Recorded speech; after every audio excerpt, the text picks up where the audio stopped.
Good evening, Timberlane, and welcome to the SAU 106 and Timberlane budget meeting of September 28th. Called order, please, and let's do roll call. Carrie? Sabrina Alberg. Here. Christia Clare. Here. Catherine Consalvo. Here. Sierra Dulce. Julie Hammond. Liz Costa. Here. Michael Mascola. Here. Sue Sherman. Here. Karen White. Here. Mark Sherwood. Here. Thank you, everybody, and we rise for the pledge. And Mark, would you lead us this evening? Absolutely. I pledge allegiance to the flag of the United States of America and to the republic for which it stands, one nation, under God, indivisible, with liberty and justice for all. Well, welcome, everybody. We're back. Julie, come in. I want to thank Carrie for the refreshments. Please take part in those up there. They're lovely. I've asked her to put together a little something every meeting to keep our energies going, and please don't leave it untouched because that'll upset her that nobody's taken part in her pretty presentation, and there's some good stuff up there tonight, so. All right, well, here we are, and we've got some minutes to approve. This should be attached to the agenda. So we have the March 30th meeting of the organizational meeting. I'd like to do them in, each meeting and not do them in one big pile. So if we can look at the organizational meeting, March 30th. Take a second if you haven't already looked at those.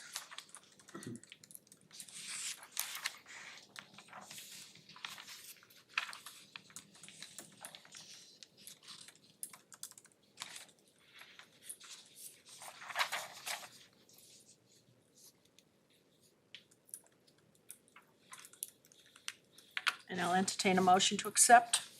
I'll make that motion. Mark makes the motion, a second. Liz makes the second, thank you. Any concerns, corrections? Good job. Beautifully done, yes. If we're all set with those, let's take a vote. All in favor? 1, 2, 3, 4, 5, 6, 7. Is that correct? That count sounds correct? Opposed? Abstaining. Looks like 2 abstentions. Okay, so then we have the regular meeting that continued after that on March 30th. A few minutes later at about 20 after 7. Those are a few more pages.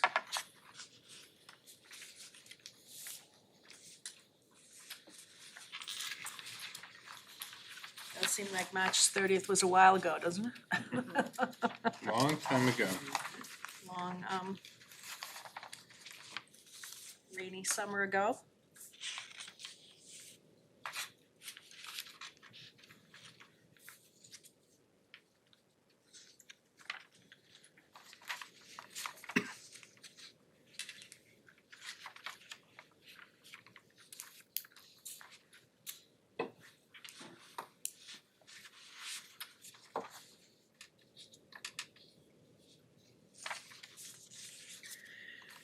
If we're all set, I'll entertain a motion to accept. I'll make a motion to accept. Mike makes the motion, a second. Second. Julie, thank you for the second. Corrections? Additions? If not, let's take a vote. All in favor? 1, 2, 3, 4, 5, 6, 7. Opposed? 0. Abstaining? 2. Okay, thank you for that.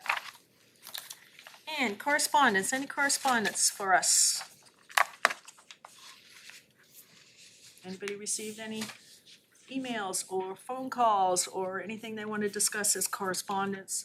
Letters, novels, telegrams? If If not, we'll move on, and let's talk about delegates and individuals. Do we have any delegates or individuals, other than the cheese tray? If not, we'll move on. And administrative report, superintendent report. Hello, sir. Hello, evening everyone, thanks for having me. I do appreciate Dean focusing in on the 4 empty chairs when we look for delegates and individuals. That was a good timing, Dean. I don't know if you were watching that TV up there, but so 4 things I just wanted to kind of give an update for this group, and I'll start at the highest level, at the state level, and I'll kind of end with the 4th thing down to the micro level of something really cool happening in our classrooms at the high school level. So the first thing to share is this year in Concord is a really large legislative section that they have kind of on the books for themselves. There's about 800 bills that are introduced, 300 are regarding education. The School Board Association has maybe targeted about 200 of those bills of the 300 that will have operational daily impacts on schools. So we're going to stay connected to those developments and those fronts and to see how they'll kind of impact future operations for us. But it's a large number in terms of what's coming up for their session. Also coming down to our district level, we're in the process this week of rolling out Alice to our students and to our families. This was a process that began here in the district last year, and it's really a way to think and respond to real crises that happen in schools. And just to give this group a real brief overview, it's really a power shift from giving students and staff one option, which is simply to kind of lock yourself into one closed space, to more options based upon sharing of real-time information and empowering individuals to make the safest decisions for themselves possible. So we've gone through a year of kind of training our staff up. We're at the point now where we are engaging students and families in that training well. We had an informational session across all PTAs through this month. We had a session down at the PAC, which was fairly well attended, both in person and online. And most of the feedback so far has been really positive in terms of those things. So if you're connected with families in our district or kids, please ask them about their experiences and kind of what they've learned about keeping themselves and their community safe in terms of Alice. Second thing here that is also large in a district is a lot of folks here know that we're engaged in negotiations with the TTA. That is the primary objective of this administration and the board. It is something that needs to kind of be set right, and it is our primary objective as we move throughout this year. We're engaged in that process since maybe the beginning, in earnest since the beginning of the fall. We've got a real clear timeline mapped out to get to a point in November, December that we maybe have some good things to report back to this group. So stay tuned on that front. And then really the why we here are kind of our classrooms and stuff. So really cool thing happening this weekend in AP English class. They're working on argumentative op-eds. And what they've done is they started with 16. The teacher in that room used the rubric, and the kids actually took part in a process to whittle those 16 down to what they think were the top 4, based upon the criterion selection that the instructor had identified what those instructional outcomes were. And from those 4, they held a panel this Tuesday where other community members, other administrators across the district got to sit and listen to these students read through their op-eds and then kind of provide real-time feedback for those kids. Interestingly enough, the 4 topics that they chose, I wanted to share with this group because I think it speaks to the minds of where young people are at in high school. These are the things that are important to them. Open campus was an op-ed that made it to the final round. An op-ed on homework and arguing for the benefits or the non-benefits of it. Funding of schools, which I think is kind of purposeful and primary for this group. And even more pertaining to this group is an argumentative essay op-ed for financial literacy in schools for students. So those are the 4 things that kind of made it through the final round. And I really appreciate Mr. Castano kind of working through and organizing what is really a real life kind of opportunity for those kids to present their work. 4 things, Sue? Anything else that you want to dig into or hear about? Always like to hear what's going on at the school. Anyone have any questions that have popped up through anything? I attended the Alice presentation for the Atkinson PTA, and it was very well attended, one of our best events yet, and very informative. And it was great that you did a breakout session at each of the schools, so maybe people felt more comfortable asking questions instead of the big one. So that was great to have both options. Awesome, good, thanks for that feedback.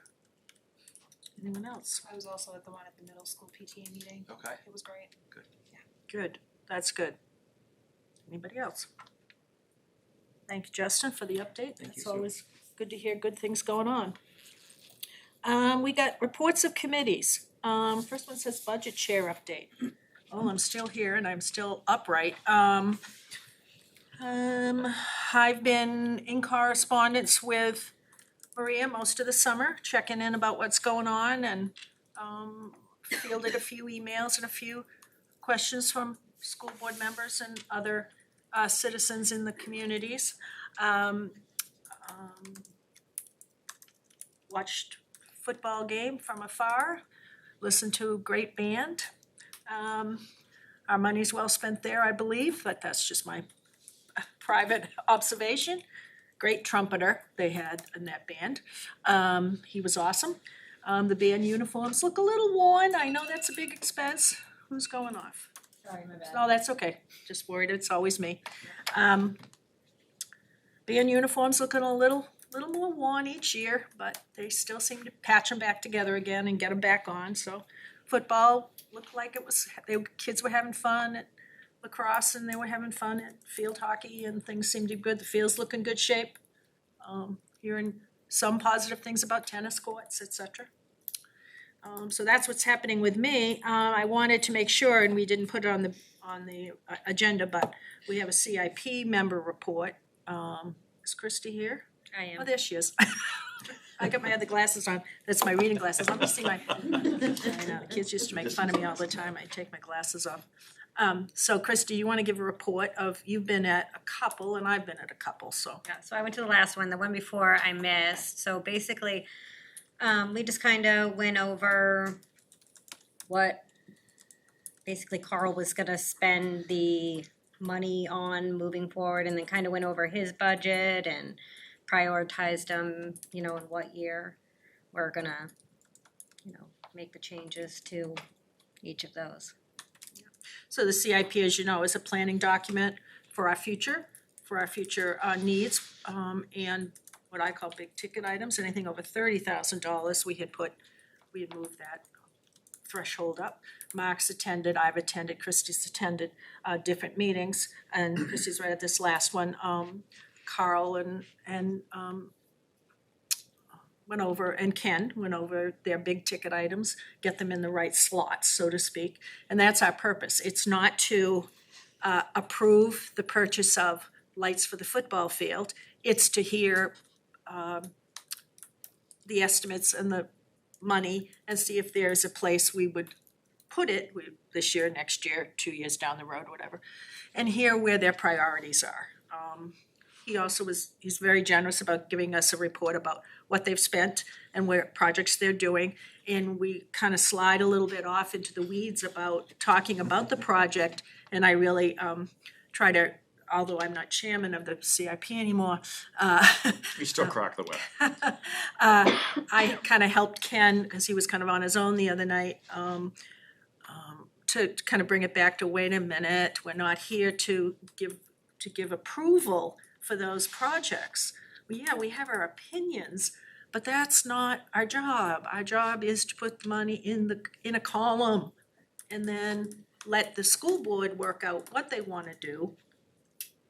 And we're working on our final recommendations, correct, Ken? Getting those done in October to present here to the budget committee, a recommended number to have in the 24, 25, wow, that seems unbelievable, budget preparation year. So we've had some good meetings this summer, couple, maybe three, I kind of lost track of how many it was. Mark? As an aside, and it dovetails with this, last evening at the wonderful celebration that you helped create, unsolicited, I had two individuals come up to me and thank me for the new air handling systems and for the new heating systems. Literally 2 different teachers came up and said, we turned on the heat, I noticed a difference. It wasn't muggy, it wasn't a sauna, it was fresh air. It's been years since I've been comfortable in that room once we, have to start running the air. So a lot of the things that we do in the big ticket items that are invisible pieces are on the roof or they're a wall, at least this one is having a direct and immediate impact on the teachers and obviously the students who are not sweltering in classrooms. So it's a hidden victory, but I'm trying to create some visibility for it because it's the work of a lot of people in this room and obviously around the district. Let's kind of stay here and discuss a few more minutes. So we had 4 facility tours, correct? Three. Right. All of them were very poorly attended. Sparsely. That's a kind word, attended by our public. The purpose of us having those is to give our public an opportunity to see some of those hidden projects that aren't the big glossy, flashy things, I know, but helps us, I would think, helps the public understand why we have those kinds of facilities things in the budget.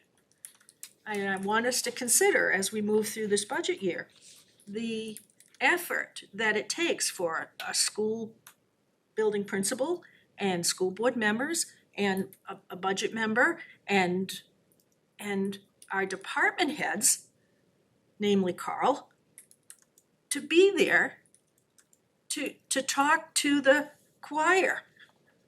So I want us to consider, have we kind of run out the clock on that? We had been doing it for a number of years.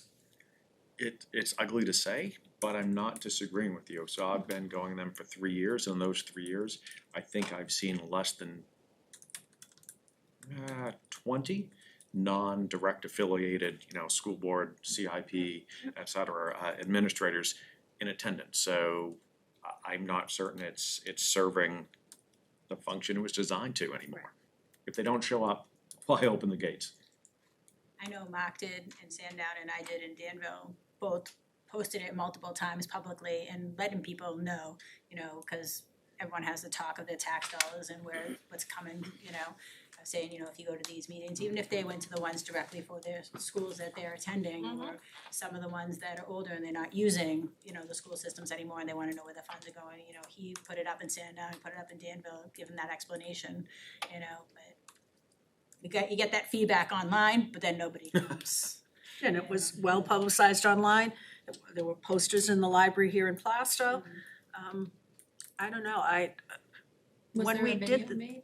Was there a video made to just post and have that there for people we curious? didn't do a video. There was someone There was there. the mentioned that woman, last year. a woman from Atkinson. Oh, there was a person from the public. From Yeah. the public Who who was did it. videoing, and there was a former school board member who was videoing as well. But I thought last year we kinda talked about, what if We did Dean talk about made a that. video and posted it online, people might be interested in that, like with bullet points, they can fast forward to the things you want, and Again, Part of it's it. one of our, our employees having to be out another evening, doing something.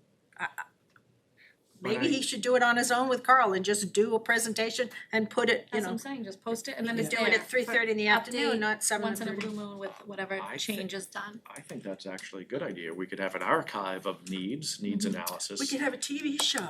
Well, I don't know about a game show. YouTube channel, kids will love it. But that way there could be follow-up Yeah. as well. I think the public would be amazed if they had seen some of the old boilers compared to the new Before and boilers. after. Okay, now I understand where $400,000 went. And small snippets yeah. are more digestible, like boilers, there you go, one little quick video, heating systems or this and that. Things the you know. public don't see that affect our kids, Yeah. the bathrooms, right? And that's You a very good point. see what it looked like in middle school, here, and now what it looks like here, they can go back and they can see that. And Carl did some photography, or his department had done some photography, as they've been doing projects this summer, which I saw, and I thought they were great, because I knew what it looked like before. Would it be, I'm sorry. Go ahead, Julie. I just wanted to mention that the woman from Atkinson who was videotaping is going to put this, her and Michael Boucher are putting together a video from all the tours. And they said they would be in contact once they kind of got to a point they want to meet with Carl to kind of get the narrative down right, and then that will be available. But I do think it would be way more effective if that was something that If was we done. produced it, instead of public producing it, Exactly. we're not gonna, Yeah. that's not, we can't stop them from filming in a public place like that. But That being said, I'm not certain it was not more obstructive having that video because we couldn't be in the picture, our Yeah. faces couldn't be there, we could not speak as she was videoing, or they'd have to dub it over and that would cause confusion. So I'm not certain it served the intended purpose. However, if if Carl was able to do this, I think we would reach more of our constituency, more of our voters, it'd be more clear, more streamlined, so I'm not certain if it would be appropriate, but I think that's something we should discuss doing, and, you know, maybe make a motion to research and look into doing that for future updates and do away with, you know, the albatross. Well, let's keep that in the hopper, let's keep that in, as Mike would call it, in the parking lot, because, maybe we do that before the public hearing on the budget. Maybe that's the time to do it, here's where your money got spent up to this point. That's the better spot to put it in. And have this video done, here's what we've done, and what, you know, now here's the new plan of what we like, maybe that's a better place to do it than at the end of summer and the beginning of the school years, where we've always done it prior to us even getting started. So I just wanna share this. Go ahead, Michael. I think your idea of putting it at that time frame is better, because if you look chronologically what's gonna happen as we're wrapping up budget season, going into our presentation, the tax bills are gonna come out. December 1. And so when people get their tax bills, they can form an opinion, whatever it might be. And so it'd be nice if they saw their tax bill and then they saw this informative documentary per se from the school to at least support where the money's going. So I would say putting this video out before the presentation is much, much better than putting it out on September 1 after those facility tours. I think it's an important time too, because nobody's gonna wanna vote for anything now coming Right. our next election. It's also a good time to highlight the savings that these improvements are creating for us. So Absolutely. more than just before and after pictures, we need to Right. talk about the savings that's being Right. created by Yep. putting the propane in, by putting the efficient boilers in, things like that.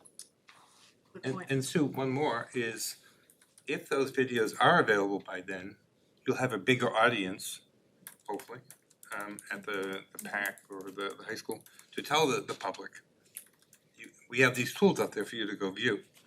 So, By that point, we'll actually have real numbers of savings as well, because a lot of these new systems will have been operating for several months.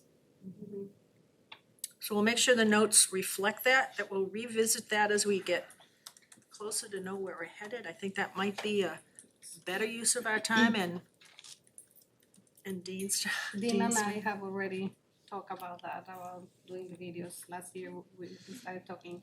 It's a little bit of a challenge time-wise, because in the summer, when the students are in here, it will be a perfect time, but all the construction happens in the summer, so schools are a mess. Right. So Dean and I have already started conversations about it, and I think we can coordinate. Do you think the idea of having that put together prior to the public hearing is a good idea? I think it's a very good time to- idea. I think it's the perfect time to inform our taxpayers of Justin, where money is input? going. Absolutely, I mean, it's pictures of where it went and what it looks like and what it's saving and what it's gonna continue to do. All right. Well, got one positive thing going forward, that's excellent. Any other members have anything they want to mention, places you've been and things you've seen? Strategic Plan Committee is going to start their meetings October 19th. Going to start Yes, October, 19th, so I got all the invitations for the year. So they're all blocked in. excellent, Thank you for blocking them in. Hey, you're welcome. excellent. Anybody else? Anything Is you, it budget committee material to get an update on the workshop and where we're at with charging for people to use the facilities? So as you may have read, that's something that we are discussing. We actually do have a workshop on Monday, I believe it is, Monday. We have been engaging with each other on a very regular basis. I am fairly confident that a consensus will be found which is appealing to the majority of the people in our community. Okay. Can't say any more than that. That's fine, that's a good update. okay, anybody else? For Mark, anything for Mark? All right, well, let's move on to new business then. First budget presentation is the SAU budget presentation. You should have a operating SAU operating chart. It's a larger piece of paper. Carrie, those cheeses are excellent, by the way. Gotta praise her every once in a while. All right, who's making the presentation here? I'd be happy to do some Oh, summary for you and the excellent. group, Sue. So I know that you've got like the full picture in front of you, but in terms of like the operational drivers of what you're looking at, the summary is also up on the slide as well that I'll kind of focus here and Oh, talk yeah. through here. So overall, this piece of the budget is looking at a little over $3,000 variance from year to year, and then kind of a percentage breakdown of what the large drivers of those dollar figures are. The largest component of that is the idea of kind of building capacity of the administrative group, and this is really in the form of contractual obligations to support tuition reimbursement, further learning, and further building of leadership skills around the facilities. The second piece there is around leadership training. And really about experiences for administrators, and this can take the form of a whole lot of things. Us sending them to places that we feel like there's gonna be some learning. It could be us bringing experts in to work with teams of administrators around certain topics or certain working conditions. It could be working with one specific administrator around an area that we see that we really have a need here in the district, and we need some additional expertise from outside. So it's about building that kind of partnership and allowing the learning to kind of flow in and out of the district with the people that can kind of push that out to larger groups of people that they work with and that kind of work within or underneath of them. Operational supplies is a fairly large driver at 11% of the budget. There's pieces of an emphasis on annual opening, both at the district level and at our building levels in terms of when our staff do come back from that summertime. How are we gonna look to kind of integrate everybody back onto the same team with common messaging and kind of setting the tone for the year? We wanna certainly dedicate some funds to those pieces as well. There's some computer services and some essential operational services that are housed here in terms of the SAU budget. And the last bullet is not specific to this group of money, but you will hear a couple of folks throughout the presentations over the next weeks comment on positions that they're gonna be making recommendations for that kind of fall under their purview, but may not live in their budgets because we're talking about staffing and personnel. So the school board last Thursday moved through policy IIB. It's really around class size. That's gonna take effect next year. They did that purposely so we could be some planning for it this year. And just looking at where our numbers stand in our student enrollment and where the policy sets class size, we will be making a request through this process for 2 additional elementary school teachers so that we're meeting the policy that the board set in place to take effect at the outset of the fall. That's a large kind of overview, Sue. I'm happy to answer anything more specific or things that you want to dig into underneath of those pieces. So here's what I'd like to do this year as my chair role. I want us to listen to each presentation. Anything that pops in your head as you're hearing the presentation, please ask. Please ask for clarification. But then when you get a chance to look at the smaller printed document, I want you to be able to come back, and I want a section in the agenda that says, anything from last time we met that you want to come back and revisit? Is there a revisit? Do we need to have that department head come back in and specifically ask that person that question? Can Maria handle the question? Can her office answer it? Sometimes it's valuable to have the department head back in, because they're the ones in the trenches, so to speak. You wanna ask it at the higher level. Not that Maria isn't in a trench over here, but she, you know what I'm saying? So I'd like to accept the budget for the SAU for review. Accept the budget for review. That's not accept the budget, you're all done, thanks so much. No. Even if you come back October 30th, after we've heard a lot of budgets, remember what happened to us last year? It keeps accumulating, the numbers keep accumulating. I don't want us to be a little surprised you know, we need a running tally of where we're at. And then it might be, gee, we need to visit with our superintendent again about the expenses here. That there needs to be a little trimming here, or we'd suggest a trim there. That's our role, that's what we have. We can visit anybody again, we could ask any question we want, we could have any document printed any size we want. Please don't be afraid not to ask a question. That's our process. That's what we got elected to do. Am I wrong or right? Please add. Liz? You are correct. I think it shouldn't be a one and done. I think we should be able to go back and ask questions. I was kind of thrown into this like the last 4 meetings, so I wasn't sure what the preview was, so you know, I think asking questions as we go, and if Maria can say, okay, this is how much it is now, this is where we're at, because we also know that we have the teacher's contract coming up. Right. So, and I think we also need to make it clear that that $25 million ticket item wasn't spent all in one fell swoop, because that's kind of circling around and blast out. And we're gonna go back to the well again this year for another 25 million. And I'm like, no, To be pleasantly surprised. and I'm absolutely not, we're not doing that.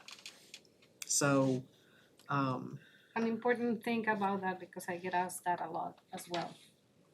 So when we decided to do the $25 million project, there was an option to do a bond and there was an option to do a lease. Mhm. My recommendation was to do a lease because the lease allows us to borrow as we need the money.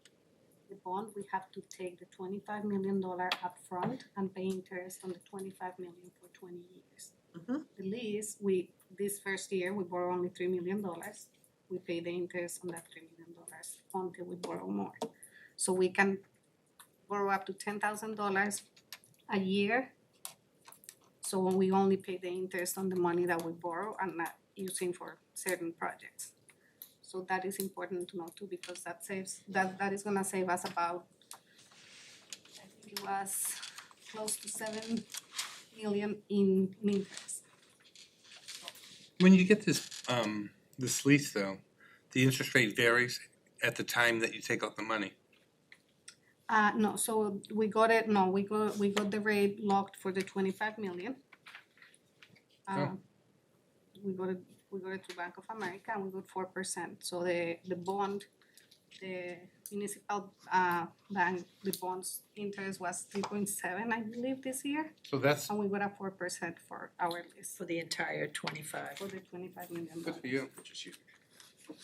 See, and that's the kinds of pieces that's important for you to know. So when you get spoken to in other public places, The supermarket.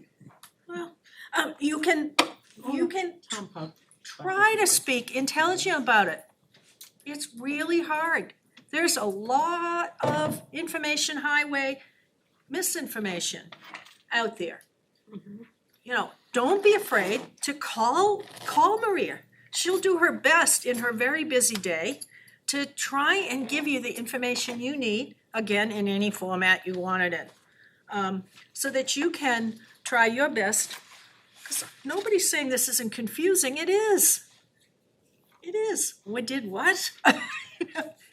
Everybody wants to know that. But what they want to really know is how does that affect that bill that I'm getting in December and in July? I get that piece. But we're supposed to be conduits of, I hope, correct information, and not just on our Facebook pages. I love seeing your kids, and you love seeing my grandkids, and my Mark and his kids. I love seeing that. But that's not the only place we communicate. Please. I'm not sure we shouldn't have a budget committee Facebook page, but I don't want to take that on. I can't handle that. But so there's some information for you. We borrowed 3 million. We can borrow 10 million per year. We got a 4% interest for the 25 million total. So it's not gonna jump up, I hope, not gonna jump up. We got it locked in with Bank of America, correct?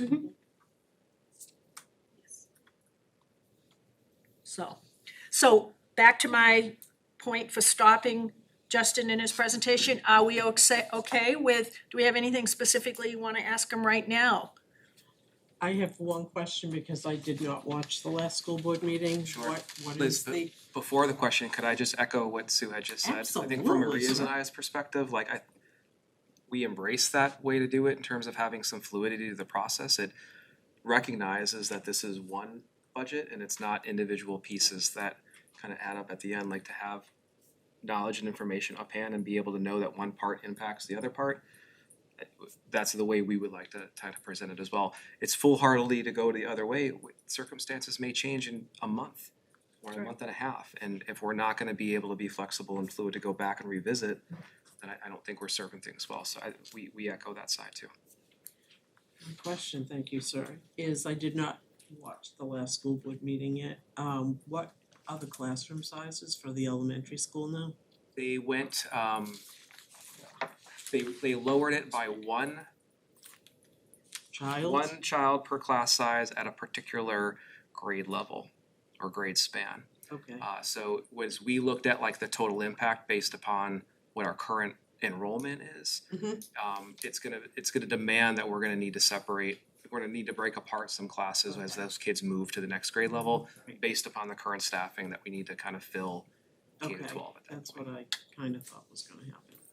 May I ask what, Sure. I also did not see the school board meeting, what schools are the elementary teaching positions?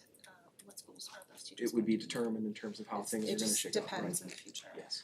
Just sort of wondering if some schools have an extra classroom or an extra teacher. Yeah, the ones that we anticipate having the need do have the space. One other question, is this classroom size policy, is that a school board policy or is that a new state policy? School board. Okay, and Our how does policy's that compare lower, I to, think. are our numbers smaller? Lower than the state average. Lower than the state average, higher than the geographical areas that surround us here. So from Mark and my experience and Mike's experience and Liz's experience on the school board, Timberlane has always you Always take tried. under advisement what the state suggests, their number. And then you work with your local board to come up with a policy for your local situation. And we proudly have kept our numbers lower, proudly below the state average, so to speak. And I believe going forward, that's what they wanna do. We know that in all levels, I believe, but in elementary levels, smaller classrooms are more engaging and better for kids. Gives them more opportunities. That's what we're here for. One of the other things we're here for. So, right, Mark? I mean, you're the current rep. So, yes, and I don't wanna hit a beehive here. Generally speaking, yes, there are exceptions to that rule, and it would be a challenge. Obviously, if you have a class of 26, you had one teacher, and then it's 13 and 14, that will make a difference. But changing classroom from 26 to 25 students is a negligible or unmeasurable difference. That being said, I'll speak for myself, and I believe a majority of the board. There is an acknowledgement that too large a class size can be detrimental. Did I answer that politically enough? No, you could have just said is detrimental. Okay, does that answer your question, Liz? Oh, absolutely it does. Anything else for Justin before I ask for a statement from a member that we will accept this budget for review? Anybody else? So then I'm asking somebody to make a motion to accept the budget of the SAU for review by this committee. I will do that. Liz is making the motion, can I get a second? Sabrina is making the second. And we understand what we're doing? Okay. Any question? So, I know you said it's under review. So are we gonna, as we go through all these presentations, keep them all open under review until the very end? And then one fell swoop, accept at the very end? Adjust, Adjust and accept. yes, Yep. and accept. Good. for the 24, I like 25 it. budget. I like it. Understand what we're doing? All right, One question with that, would that make it a requirement or at the very end as we're doing this, for every budget presenter to come back at that night, only should if there we be? want, only if we would need to speak to them. Okay. And we would run that through Maria's office and Justin's So- office to, So would the verbiage be cleaner, we're accepting it, with the availability of future review? no, because again, we can ask for Parsing. anybody, the committee can ask for any review, any person to come back at any time, I think it's barring perfect. sickness or Okay. part of their job. Again, I I'm wasn't pushing my suggesting belief here. You elected me chairman, so I'm speaking for us. They are the department heads. It is part of their responsibility to defend their budget request. They've already run it through the process. There's a process here that goes on. It's just not Ken here tonight saying, hey, and this is the first time Maria or Justin has heard it. They've worked through this. I know they have. So we need to see them again. You wanna see the department head again? We'll make that happen. And if it's not a night they can come this night, but they gotta come, we'll obviously, we'll work through that for them. Okay? All right? So that's what the motion is on the floor, to accept the SAU budget for review. All in favor? That looks unanimous, Carrie, and we thank you. Okay, next budget that we're seeing tonight is, I believe, the school board budget.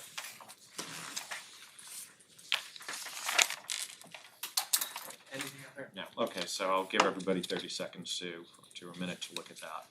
I'll go through it briefly.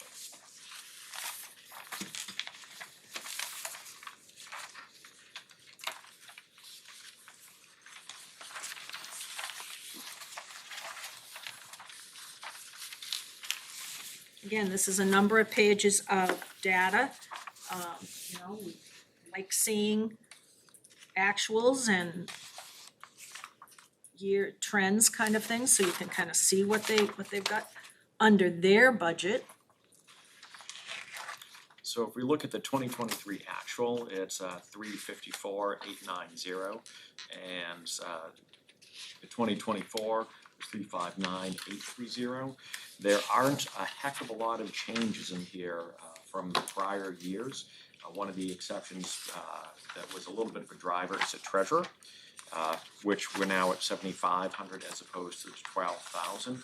Our audit is one of the big ticket items there at 50,000. That's something that obviously we cannot avoid. And under legal fees, you'll notice that the 2023 actual was 272,000 and change. We're proposing 204,000 simply because we're only at this stage negotiating with one large union and making some adaptations to a second. So we are not foreseeing the need for a lot of the legal hours that we had to utilize last year. Okay, so that's a nice decrease that we should be seeing. Our school board dues is another large one to the NHSBA for 18,000. This has been a resource that we utilize routinely when we need guidance and actually helps keep down our legal fees. They're just a great resource. The platform and the environment is constantly changing. They tend to be on top of things here. And the Chromebooks, I believe, was the other big difference here for, and I believe that's the 27,500. The school board now has Chromebooks, which brings us to a 2025 proposal for 359,830, which is curiously close to the 2024 voted of 359,830. How many Chromebooks do you have? We each have one Chromebook. So a lot of the times we get our meeting notes in advance. They can be over 100 pages and there are alterations last minute, line shifts here or there. So it's, instead of printing off another 200 pages, for everybody sitting at the desk, we have an updated electronic format. as well. Actually, Where's That that fall under? You're correct. I'm sorry. No, No, good. I'm sorry. That other expense line last year in 2023, the other thing that came out of that line was all the funding for the ALIS program. For the Alice Okay. program. That came out of that line, so part of that $14,000, or pretty most of that $14,000 was Okay. the ALIS training and ALIS Thank you. program. Other questions? Chris, use your hand up. Oh, no. Anybody else?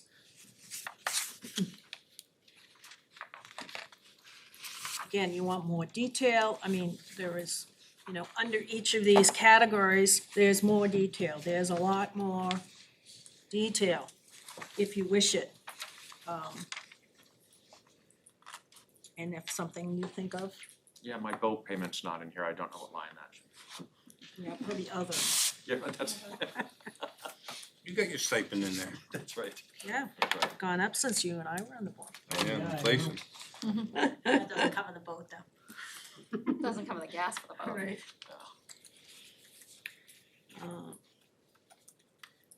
Where's the legal line again? Second It's page. Second page. Page 2. 200,000.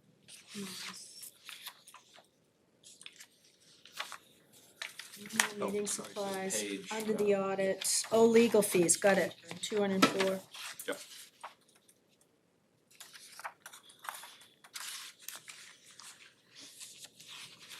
So you're asking for 204,800. Correct. We had 200 in this year's budget, in the 24 budget that we're just starting to spend. Everybody forgets that, we're just barely spending the money. Here's where we were actuals for 23, that budget has closed. You can see how much they spent, look at what was voted in, what they actually spent. You're way over. They were tad over. We only put 200,000 in. Hopefully that's gonna be okay for this year. Even though you've got contracts where you need legal services. People forget in our public that we do rely on our legal teams to help with negotiations, and that's what. And any questions financially or any questions professionally and human resources questions. Pro bono. You're not doing it just because they like us. So that's the bill there.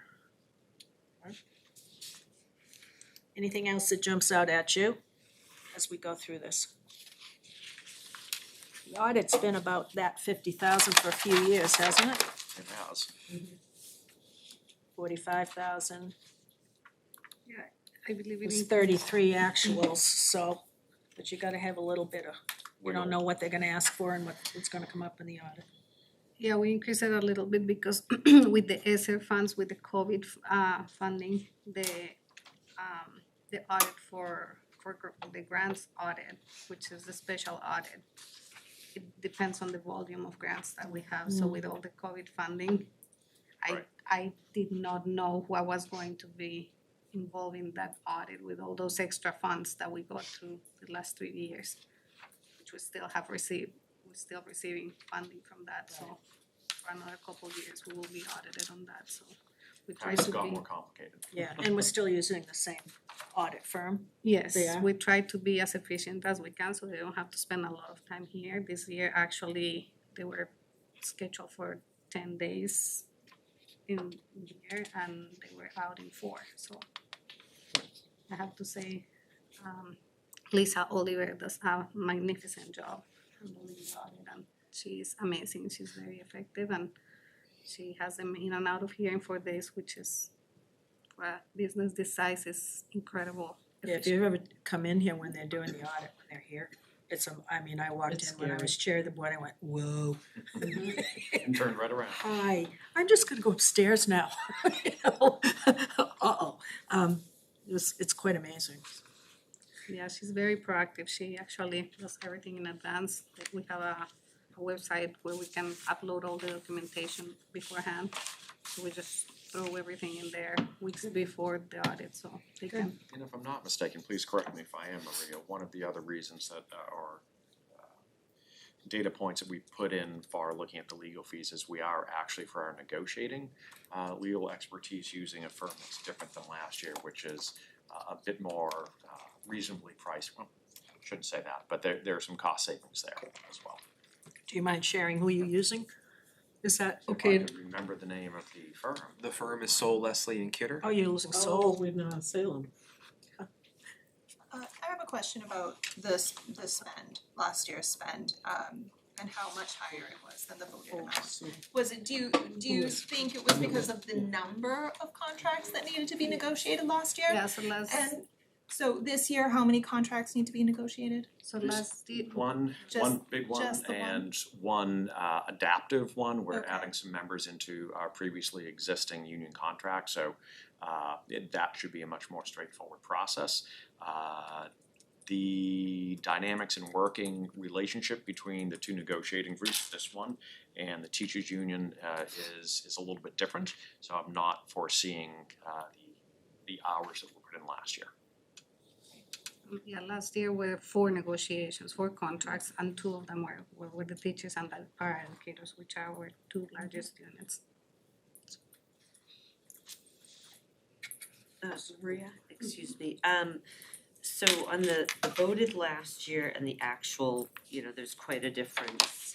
So where, how does that shortfall get made up? Like, is that taken, how do we? Yeah, it gets funded out of the bottom line, well, not bottom line, but essentially, most of the things that run over like that are funded by attrition savings. So savings in our personnel lines are usually the lines that cover for those shortfalls in the budget.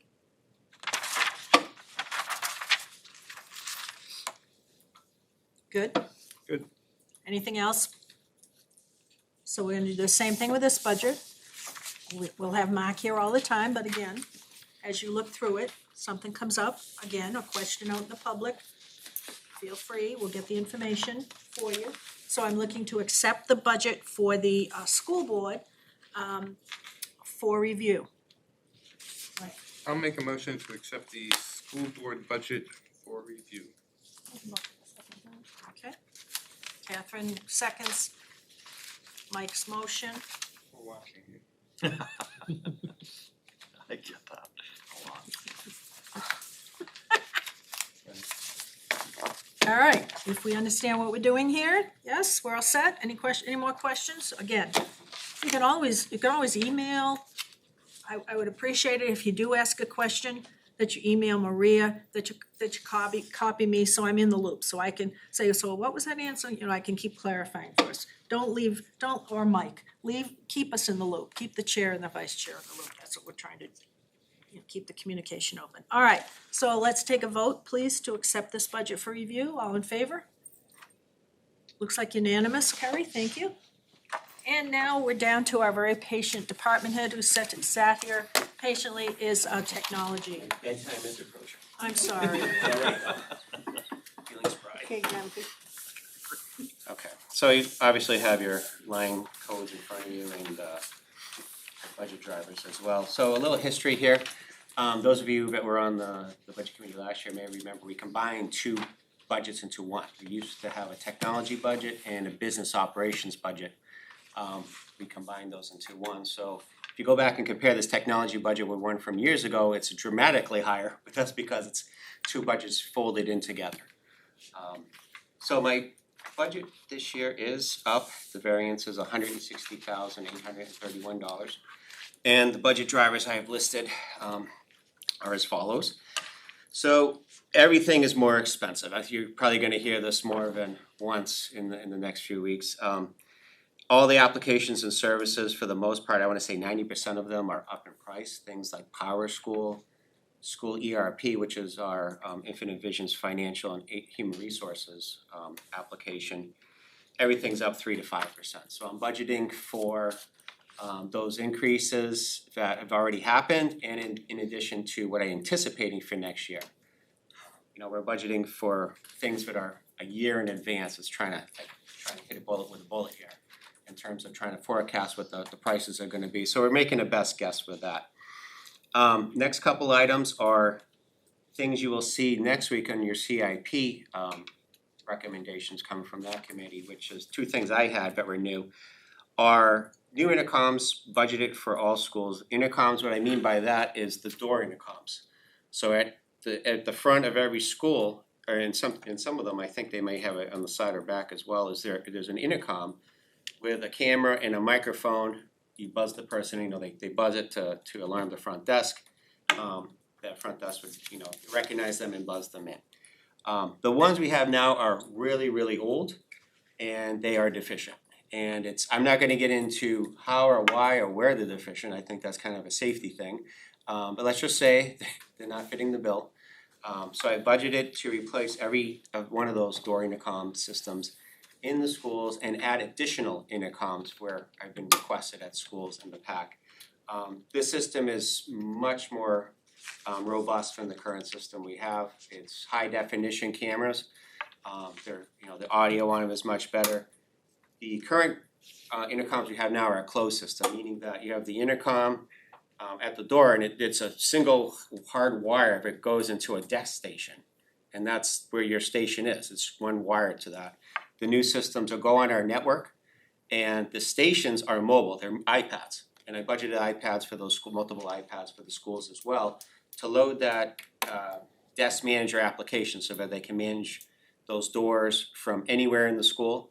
And they can put multiple doors on one iPad, whereas right now a desk station is tied to one door, that's it. So that's that particular item there. The next one is district back system, the district phone system back end replacement. So the phone system we have also very old. It's not a case where it's failing on a regular basis or anything like that. But it is very old. I wanna say it's 10 to 12, 13 years old or so. I like to get out ahead of these things and replace them before they break. Because if this system was to break at one or more schools, or maybe even district-wide eventually, I'm gonna be paying a lot more than with the number you see there to get that replaced. So I don't wanna get in a situation where we're having to upgrade because things are broken. Try to stay ahead of things and keep them on a schedule. So that represents the district-wide replacement of every back-end system at each school and the SAU. It is backwards compatible with the phones, so this does not include like brand new phones for everybody, those would stay the same. But the goal would be to move the district to new phones as we're swapping out the old phones, through attrition. Next item here is actually a personnel request, and we were asked to bring those to your attention. This is for my technology administrative assistant, who currently is on a 220-day contract.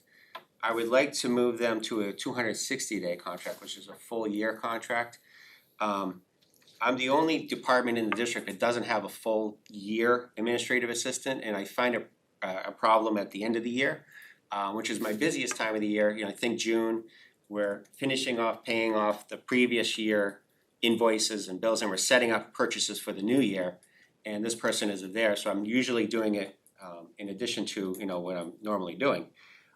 So I think it would be very helpful for the department to move from a 220-day to a 260-day full year administrative assistant to be available. They're coordinating a lot of different things other than purchases too with the department. They're keeping documentation and assisting with facilities requests to keep things moving.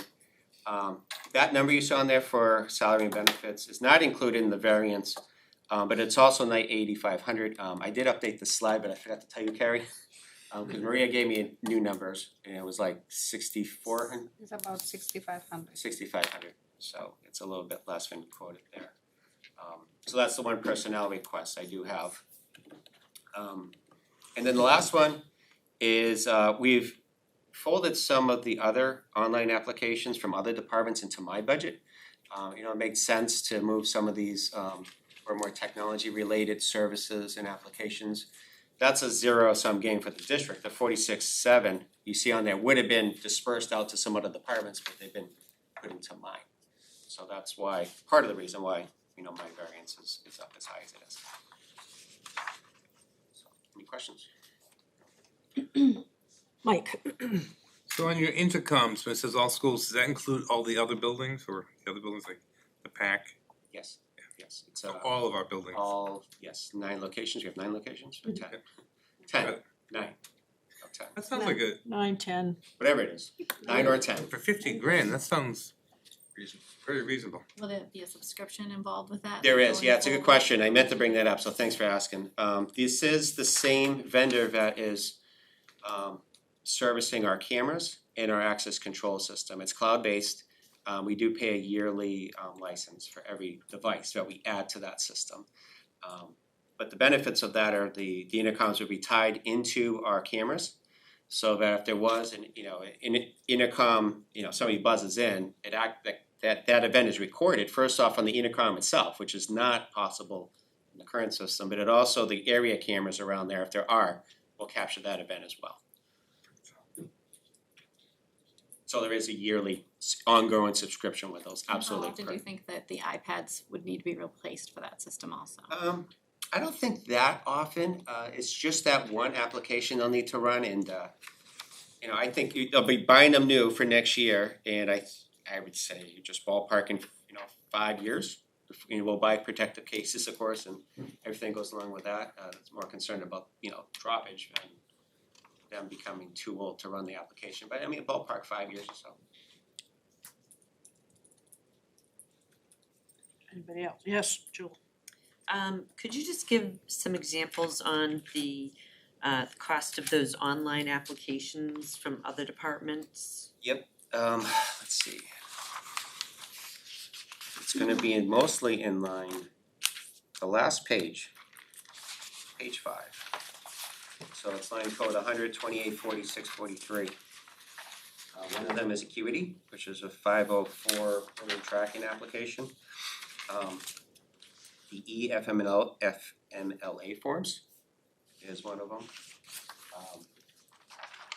Moving down further, the last page, page 6, under DataProc software, there's a line in there for the school ERP content manager for $25,000, and then the ERP applicant interface for $6,000. Those are the major ones. I feel like I missed. Oh, I know what the one I missed in 284643 is Navigate 360. Which we talked a little bit about earlier. That for $12,400 is in my info access line as well. So those were coming out of other people's budgets Correct, yeah, there was previously? student services, human resources, yeah, correct. Okay. So Thank correct you. me if I'm wrong, but some of those are including like installation fees, right, like integration fees? Yes, So some of those yeah, fees some of those are will be one-time charges, like the ERP content manager, there is the two-thirds to three-quarters of that is a one-time charge to implement it, so. And then, this yearly subscription for that after, which is much less. Also, the decision to change, so in the last few years, what we had been trying to with Ken is, we had been trying to look at everything district-wide.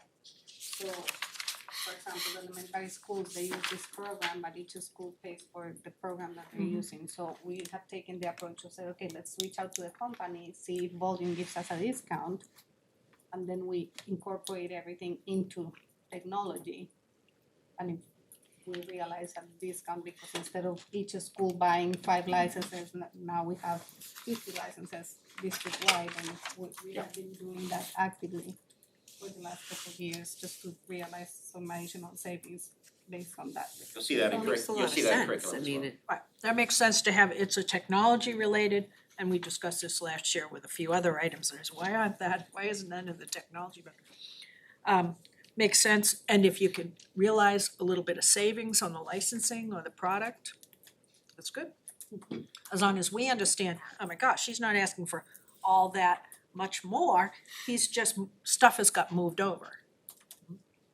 That's why it's important to have the department head here to defend that, wait a minute, I'm not asking for all this much money more, I'm just telling you we've improved the budget through Maria's office to make it better all the way around. I also have to say Ken is really good at planning. He has his schedules, he has rotating items that he goes through, and he plans and he takes care of things before they are a 5 AM, before they. Before it's the So- 11th hour and Which the 11th with minute. technology is so important because, I mean, if our servers go down, you know what happens. So Ken is extremely good at that, and I really want to point that out because he's a really good planner and he manages his budget to the dollar, so. I don't know if appreciate we that. were even aware that he only had administrative help for that few days, you know. I have a quick question, please forgive the naive question. Can you tell me what ERP stands for? Enterprise Resource Planning. Oh, that's I fine, was we can taking make it up back. something. That is our system Somebody record, Google it. actually. I'm sure it's right. No, How many Chromebooks is that for? the 150,000? Yeah. In general, it's a good opportunity to explain so we have a dedicated device initiative for 6th graders and 9th graders. So when they leave 5th grade and go into 6th grade, those 6th graders get a brand new Chromebook. It takes them through their middle school career. Then they would turn in that Chromebook at the end of 8th grade, get a new Chromebook for 9th grade. That would take them through the end of their high school career. So I always budget for around 575 to 600. That's great. Your class sizes, they vary, of course, 230 to 300 usually. So I kind of split the middle and go with that.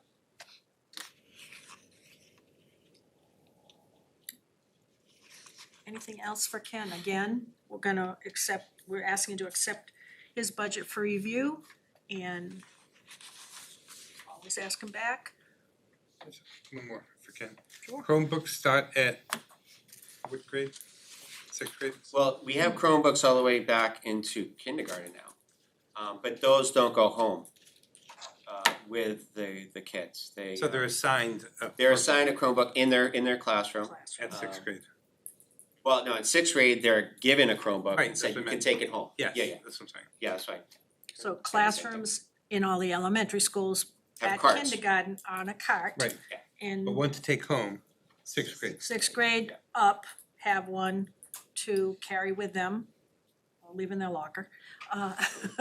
But they are assigned one and it's insured and Elementary will take them home for distance learning days. Yep. So we have bags outfitted with adapters in every classroom, so that there's distance learning day we're anticipating possible for the next day, the students will take them home. Have them available for a distance learning day. So what's the ballpark cost of a Chromebook? What I pay, it's probably Yeah, less sure. than you'll find in the stores. No, what the schools pay? But yeah, it's say around 165 to 190. Wow.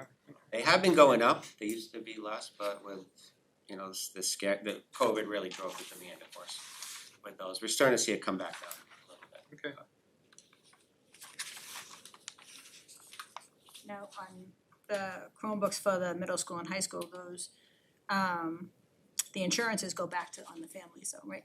Correct, yes. So you get the option, Yeah. so the school's not covering that, like when, when my kid comes home in 9th grade with this Chromebook, when I select it, I either am selecting that I'm paying for insurance as a family, or if I take that waiver, I'm signing off that, if now my kid breaks that Chromebook, I'm responsible for the price, so the school's not taken on for that level. I'm sure in the elementary schools, we don't have that, but Yeah, in we the don't middle have that. school and high school where they're actually taking them home, the families are covering the insurance.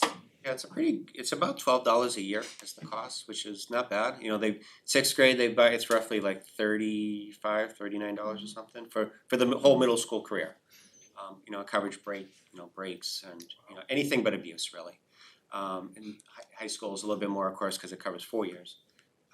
But that funds a nice fund we have for repairs on, parts. The techs we bought all the tools to fix the Chromebooks ourselves. At the middle school, actually, we've started, we have a new area in the, off of the library, and you'll be seeing some social media post about this soon, is they have an advisory with student techs working with my tech at the middle school, and they have this whole fix-it crew there where they fix Chromebooks, repair the screens, keyboards, so the kids, they love it, they do great. So we're putting them to work as well, and the kids really enjoy it. We have a genius bar. Yes. I heard that one filled up really fast too. There were a lot of kids that wanted to do They it. did, yeah, it's very It was popular, fun. yeah. Yeah. So we were grateful to get that area renovated and get that done, and it's given them space and storage, and yeah, it's been very successful. Very good. Any other questions? Other than that, I'll entertain a motion. We did motion. No? We hadn't yet. I'll make that motion. Mark's making the motion to accept for review. Second the motion. Christie's making the second. Any other thoughts? If not, I'll take a vote. All in favor? Unanimous? Ooh, thank you, Ken. Thank you. Thanks, Ken.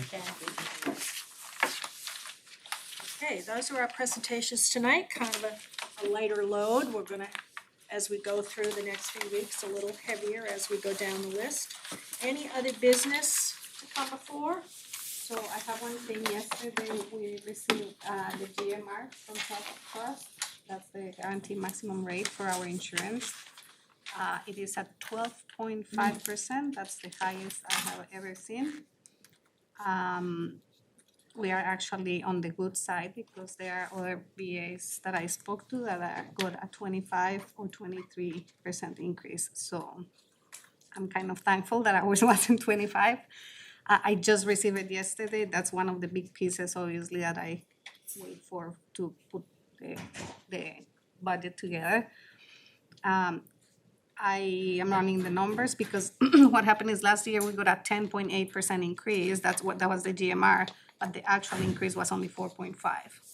So we do have the 10.8 built in the budget. So the increase, it's not gonna be as much because we do have the 10.8. So it will be only the difference between the 10.8 and the 12.5, what will be increasing in the budget, which is about a couple $100,000.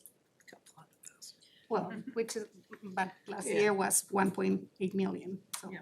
So how does that, if they told us it was gonna be that much of an increase and then it changed, how does that? It happens every year. That's what they do. That's the highest possible Yeah. that they could. It won't go that's- higher than That's this. the high watermark. It won't go higher than that, but we don't know what it will actually be, so we have to budget up to what they tell us could be, because if we get hit with that and we didn't budget for that, then Poor plan. And like, when do you find out what it will actually be? it comes out in around March. Sometimes before we know where. After we vote. So you really are, and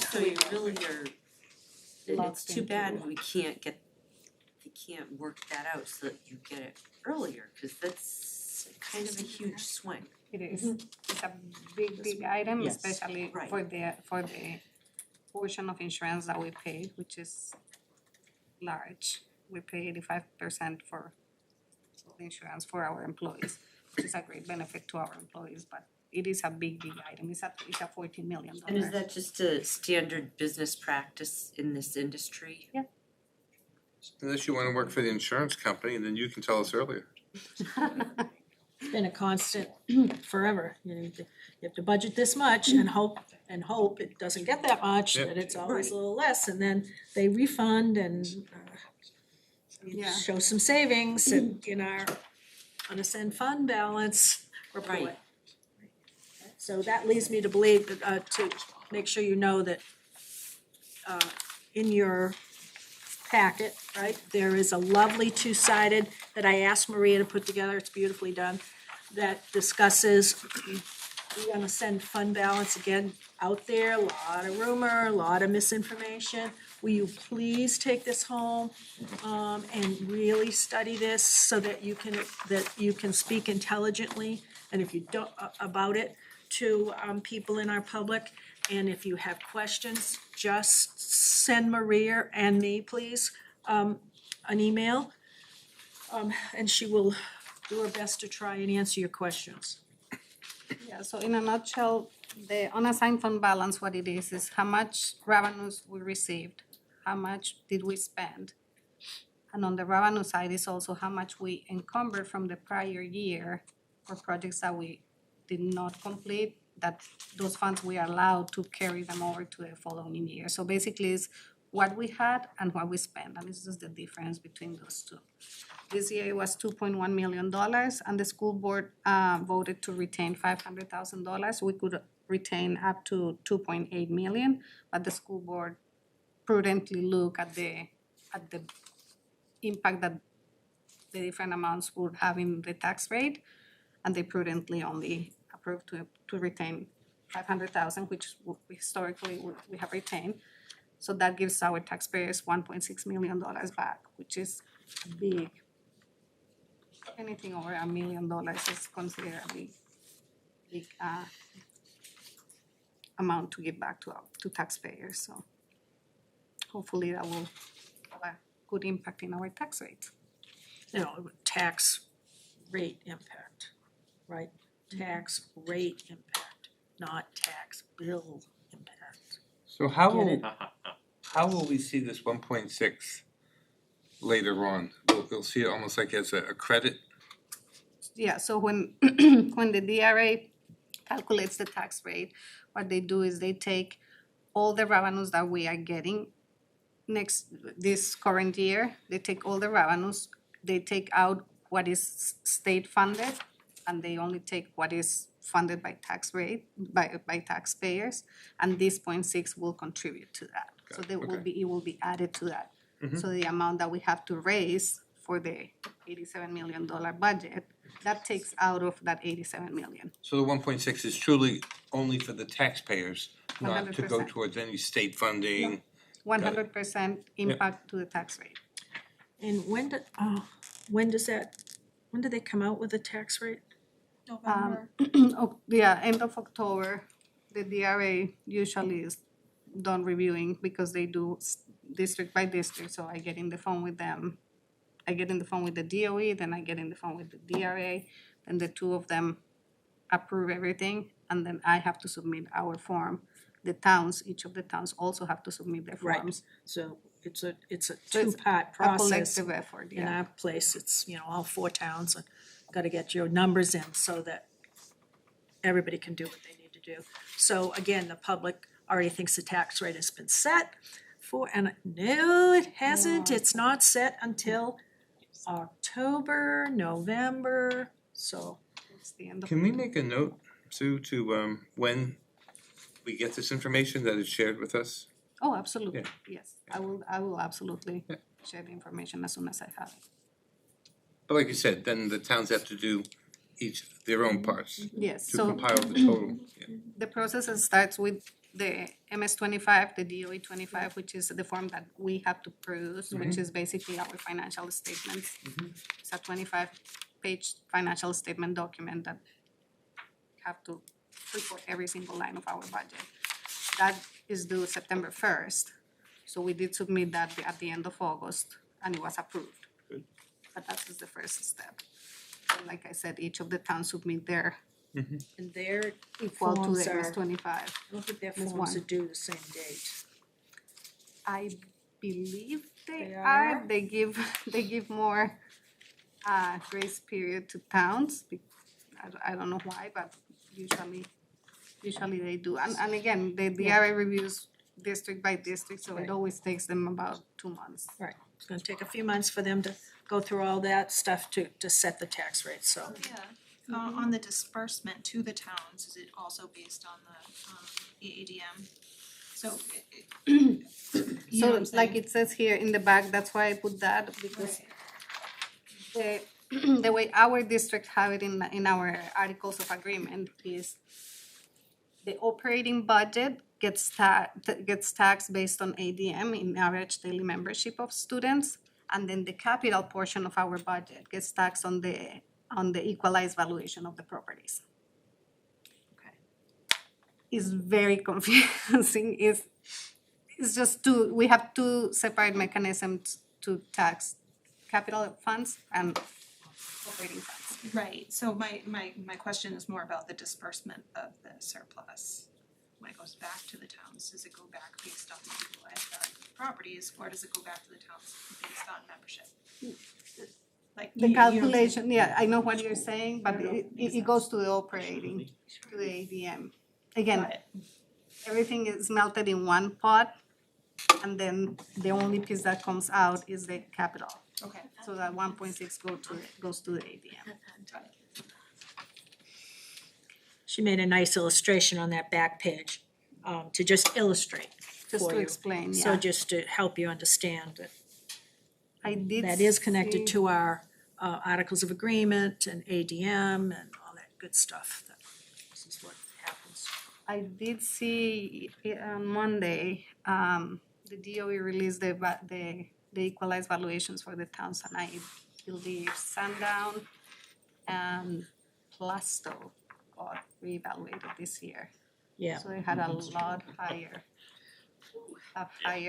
valuation, which will absolutely help the tax rate, hopefully. That's not understood widely, but yes.